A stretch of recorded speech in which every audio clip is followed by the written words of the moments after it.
checkered flag. And it's now time to get back into something incredibly fast. Group Q&R cars heading out onto the racetrack. We do have some very nice ex-F1 cars. Like the roll bar is definitely one thing that you never want to actually use in an open wheel car, but thankfully it did its job on that occasion. We're riding on board the ex-Gerhard Berger and Theo Fabi 1986 Benetton, a fantastic motor car. We check out how they're going to line up. Tom Tweedy's off the front row alongside Peter Lucas in the Rolt. We've got a mixture of all kinds of cars, especially some old F1 cars, old Indy cars. It's a real mixture. We drop the green flag and away we go, and they scramble for position. Open wheel cars, wings and slick tyres, very, very fast. Great start by Les Wright from about 4th position there in the Benetton.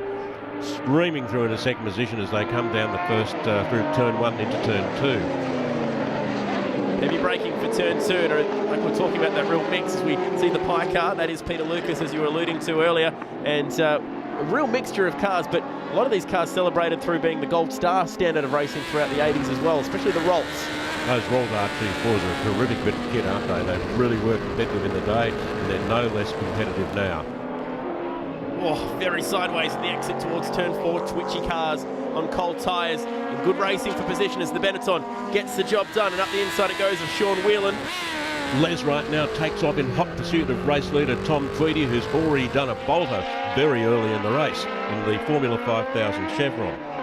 Strange mix of cars, isn't it? A 5-litre V8 leading a 1.5-litre turboed 4-cylinder car that put out ridiculous amounts of horsepower back in its day. The Benetton running at 5.5 bars of boost would turn out 1,300 horsepower. We're riding on board with it right now. This is a car that only weighs, remember, 548 kilos, so a ridiculous power to weight ratio with that Formula 1 car. Can he chase down our race leader?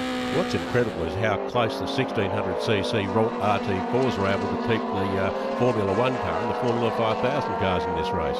Both, especially the Rolts anyway, from the same era as that Benetton, racing throughout the mid-80s, but when you get to the straight line, that horsepower king, the Benetton, stretches away, as we said earlier, in the hands of the likes of Gerhard Berger. Whether he liked it or not.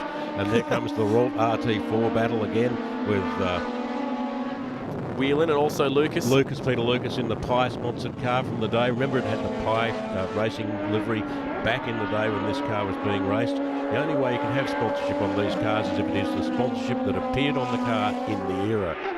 I do like that set of rules. Benetton not so much a sponsor as much an owner, and that's why we've got the Benetton signage all over those cars. 4 wide, nearly down the front straight, very carefully picking his way through the traffic. Good racing. The open wheelers try and find their way through some of the older sports cars that we have out on the track at the moment. Justin McClintock there in car 21 being passed as they came into turn 1, and Justin's been racing that car for a long time too, and very, very handy in it he is. Tom Tweedy, your race leader, car number 2.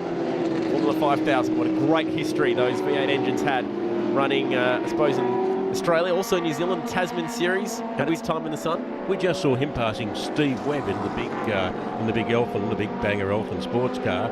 Steve was, of course, the father of Jono Webb from V8 Supercar fame. Team Techno Autosport guys, and the battle's still continuing. This Pie Rolt is on for a great fight today. Whelan and Lucas still fighting away turn 2, and it's going to be Lucas on the outside. So much horsepower, you're going to be careful through there.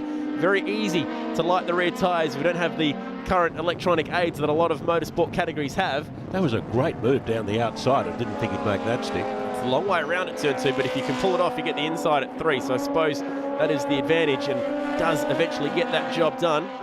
Also good driving with 2 guys who respect each other quite clearly.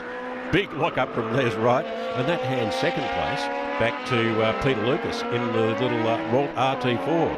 How awkward did Formula 1 cars look back in the day? This is a car from 1986. Look how far the drivers' heads used to stick out of the cars. Look how fortunately they have to pick up a bit of grass and a bit of gravel on those tyres, but it should take only a couple.